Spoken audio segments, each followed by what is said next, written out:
അസ്സലാമു അലൈക്കും വറഹ്മത്തുള്ളാഹി വബറകാതുഹു. ബിസ്മില്ലാഹി വൽഹംദുലില്ലാഹ് വസ്സലാത്തു വസ്സലാമു അലാ സയ്യിദിൽ മുർസലീൻ വആലി കുല്ലി വസ്സഹാബത്തി അജ്മഈൻ അമ്മാ ബഅദ്. സ്നേഹം നിറഞ്ഞ സുന്നത്ത് ജമാഅത്തിൻ്റെ പഠിതാക്കളെ, ഇസ്തിഗാസക്കെതിരെ വഹാബികൾ നിരന്തരം ഉദ്ധരിക്കുന്ന ഒരു ഹദീസാണ്.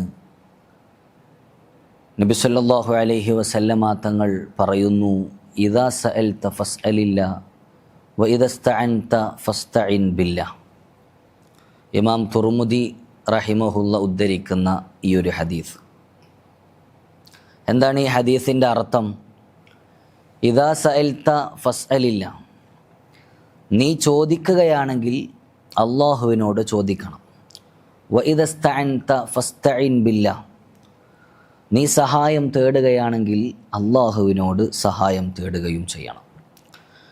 ഈ ഹദീസിനെ അടിസ്ഥാനമാക്കി ഇസ്തിഗാസ ശിർക്കാണ് എന്ന് സ്ഥാപിക്കാൻ വഹാബികൾ എപ്പോഴും ശ്രമിക്കുന്നത് നമുക്ക് കാണാൻ സാധിക്കും. ഉദാഹരണമായിട്ട് 2006 ജനുവരി 4 അവർ പുറത്തിറക്കിയ കേരള വഹാബികളുടെ ഒരു മുഖപത്രം, ഇതിൽ ഇതേ വാദം അവർക്കുണ്ട്.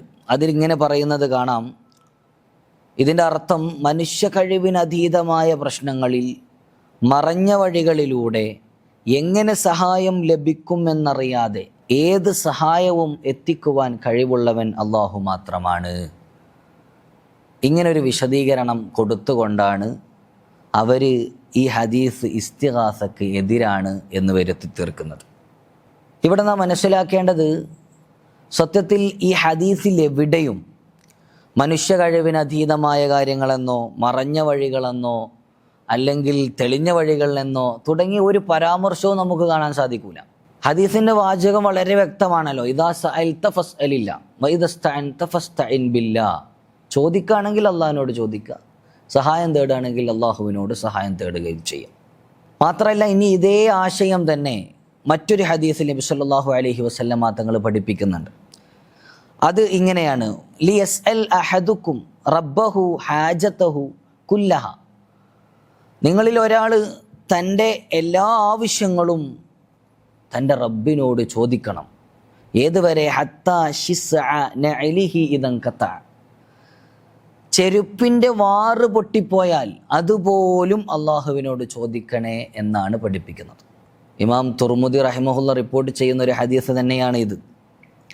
ഇവിടെ നബി സല്ലല്ലാഹു അലൈഹി വസല്ലമ തങ്ങൾ മനുഷ്യ കഴിവിനതീതമായ കാര്യങ്ങളിൽ മാത്രം അള്ളാഹുവിനോട് ചോദിക്കണം എന്നല്ല പറഞ്ഞത്. പിന്നെയോ, ചെരുപ്പിൻ്റെ വാറ് പൊട്ടുക പോലുള്ള നിസാരമായ ഭൗതിക ആവശ്യങ്ങൾ പോലും അള്ളാഹുവിനോട് ചോദിക്കണം എന്ന് തന്നെയാണ് നബി സല്ലല്ലാഹു അലൈഹി വസല്ലമ തങ്ങൾ പഠിപ്പിക്കുന്നത്. അപ്പോൾ ആദ്യം പറഞ്ഞ ഹദീസിൽ മനുഷ്യ കഴിവിനതീതമായ കാര്യങ്ങളിൽ അള്ളാഹുവിനോട് മാത്രം സഹായം ചോദിക്കണം എന്ന് പറയുന്ന ആ ഒരു വ്യാഖ്യാനം മാത്രം കൊടുത്തത് ഒരിക്കലും ശരിയായില്ല എന്ന് മനസ്സിലാക്കണം.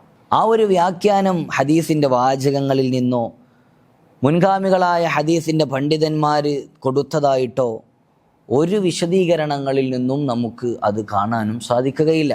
അപ്പോൾ അത് ഇസ്തിഗാസ ശിർക്കാക്കാൻ വേണ്ടിയുള്ള അവരുടെ ആ മുൻവിധിയിൽ നിന്ന് ഉണ്ടായ ഒരു വ്യാഖ്യാനമായിട്ട് വേണം നാം മനസ്സിലാക്കാൻ. ഇനി ഇതിലും ശ്രദ്ധേയമായ മറ്റൊരു കാര്യമുണ്ട്. വർഷങ്ങളോളം ഇസ്തിഗാസക്കെതിരെ ഉപയോഗിച്ചിരുന്ന ചില മാനദണ്ഡങ്ങളുണ്ടല്ലോ അവരുടെ.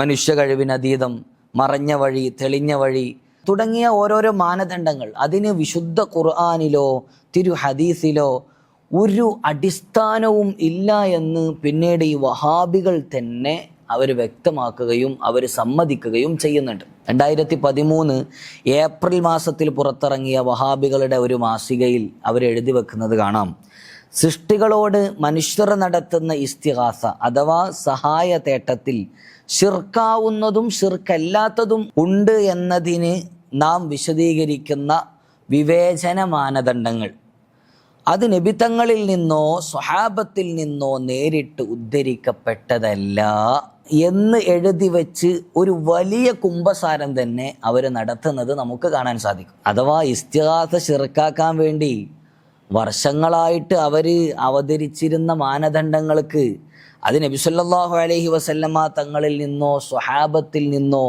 നേരിട്ട് അതിനുള്ള ഒരു തെളിവും ഇല്ല എന്ന് അവർ സമ്മതിക്കുന്ന ഒരവസ്ഥയാണ് നമുക്കിതിൽ കാണാൻ സാധിക്കുന്നത്. അപ്പോൾ ചുരുക്കത്തിൽ അവർ ഈ ഉദ്ധരിക്കുന്ന ഈ ഹദീസ് അതൊരിക്കലും ഇസ്തിഗാസക്ക് എതിരല്ല. അതിൻ്റെ യഥാർത്ഥ ആശയം, അത് നൽകുന്ന സന്ദേശം എന്താ? എല്ലാ അനുഗ്രഹങ്ങളുടെയും എല്ലാ സഹായങ്ങളുടെയും യഥാർത്ഥ സ്രോതസ് അള്ളാഹുവാണ്. അതോടൊപ്പം അള്ളാഹു ഉദ്ദേശിക്കുന്ന ആളുകൾക്ക് അവൻ നൽകുന്ന പ്രത്യേക കറാമത്തുകളുടെയും അസാധാരണ അനുഗ്രഹങ്ങളുടെയും ഒക്കെ കാരണങ്ങൾ കൊണ്ട് അവർക്കൊക്കെ സഹായിക്കാനും സാധിക്കും എന്ന് നാം മനസ്സിലാക്കണം. അല്ലാതെ അങ്ങനെ സഹായം ചോദിക്കൽ ഷിർക്കാണ് എന്നൊരിക്കലും ഈ ഹദീസിലൂടെ കിട്ടില്ല എന്ന് നാം മനസ്സിലാക്കുക. പിന്നെയോ ഈ ഇസ്തിഗാസയെ തള്ളാൻ വേണ്ടി ഹദീസുകൾ ഇല്ലാത്ത വ്യാഖ്യാനങ്ങൾ നൽകുകയല്ല വേണ്ടത്. മറിച്ച് സലഫു സ്വാലിഹീങ്ങൾ, മുൻഗാമികളായ പണ്ഡിതന്മാർ അവരൊക്കെ മനസ്സിലാക്കിയതുപോലെ വിശുദ്ധ ഖുർആനും സുന്നത്തുമൊക്കെ മനസ്സിലാക്കി യഥാർത്ഥ അർത്ഥം നൽകുകയാണ് അതിന് വേണ്ടത്. അപ്പോൾ യഥാർത്ഥ സഹായം നൽകുന്നവൻ അള്ളാഹുവാണ് എന്നും അവൻ ഉദ്ദേശിക്കുന്ന ആളുകളെ സഹായത്തിൻ്റെ മാർഗങ്ങൾ ആക്കാൻ പറ്റും എന്നും നമുക്ക് മനസ്സിലാക്കാൻ സാധിക്കും.